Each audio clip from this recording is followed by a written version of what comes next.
You go over to China, China, China, China, China, China, China, China, China, China, China. You take China. China.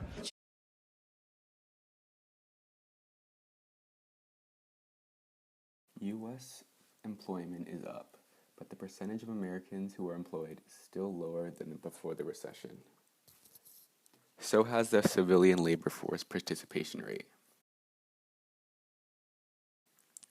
Over the years, America has been more and more of a service economy, and in the process has reduced its manufacturing sector vastly.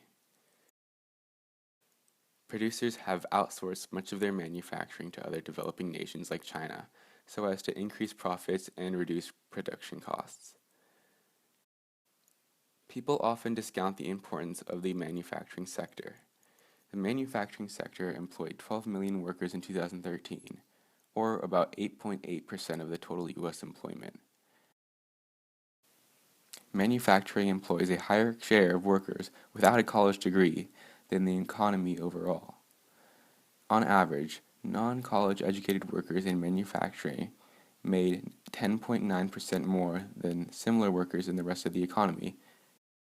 In other words, manufacturing jobs help employ the nation's less educated, which according to the Georgetown Public Policy Institute will make up 36% of job openings by 2020. Millions of manufacturing jobs have disappeared, in total about 6 million, most of which have gone to China. Free trade can benefit everyone if it's done fairly, which it currently isn't right now with China. China's economy and GDP have had a very high rate of growth. Many attribute this to the undervaluation of the Chinese currency. One consequence of the undervalued yuan is that imports into the U.S. dominate. Chinese goods are priced very attractively to U.S. consumers, and therefore the U.S. imports more than it exports from China, thus creating the current U.S. trade deficit with China.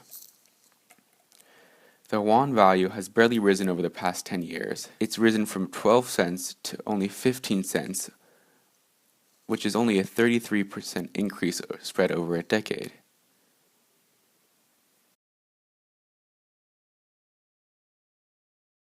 If the trade relationship were healthy, this imbalance would have corrected itself long ago. Chinese exporters take their US dollars to the Chinese bank and get Chinese yuan to use.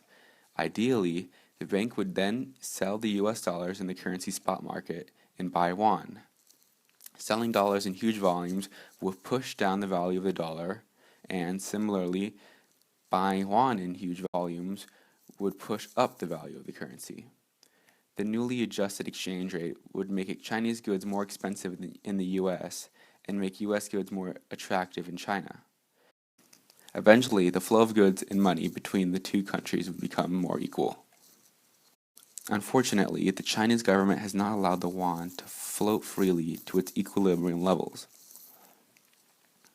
Instead, when Chinese exporters bring their US dollars to the Chinese bank, it is believed by some that the bank exchanges the dollars with newly created yuan, basically printing money.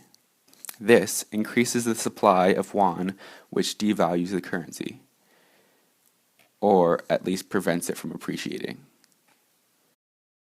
If you compare the US and China money supply over the years, the US money supply nearly doubled, whereas the Chinese money supply grew by over 900%. By undervaluing the yuan, the Chinese bank is paying its exporters more yuan per dollar than they should actually get. Thus, the PBOC is subsidizing Chinese exporters. Export subsidies are prohibited by the WTO.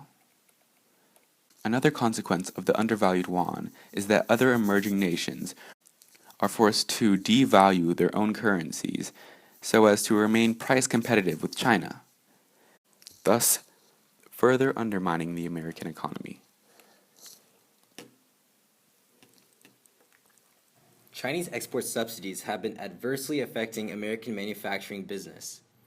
The Chinese government promotes and subsidizes manufacturing businesses. They establish this through a bureaucratic system. In their system, the central government appropriates funds to local governments. Those local governments exempt businesses with CSPs from paying business taxes.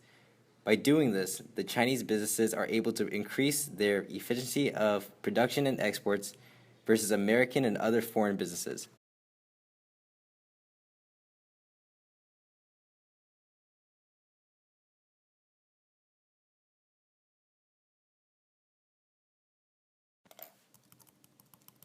The trade's mutually beneficial, as both countries gain overall.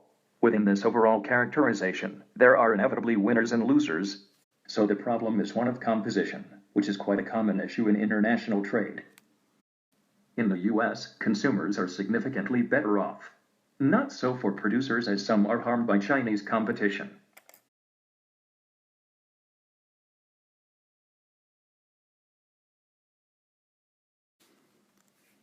It depends on the what, how, and when. Small gradual depreciations are fair if they are driven by genuine economic and financial factors, and if they do not occur at a time of global instability. What is not fair is an aggressive policy of beggar by neighbor currency depreciation. That ends up escalating trade tensions and can easily slip into lose-lose protectionism.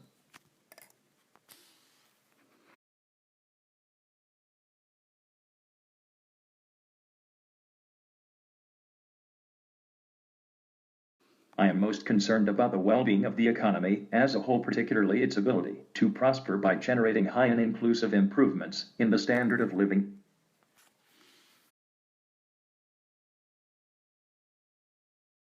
The key thing is for both countries to pursue comprehensive economic policies that promote high inclusive growth. China-US trade is neither the problem nor the solution. The problem that the U.S. has is of a very unbalanced policy mix. Congressional political polarization has undermined economic governance and placed too much of the policy burden on an overstretched Federal Reserve.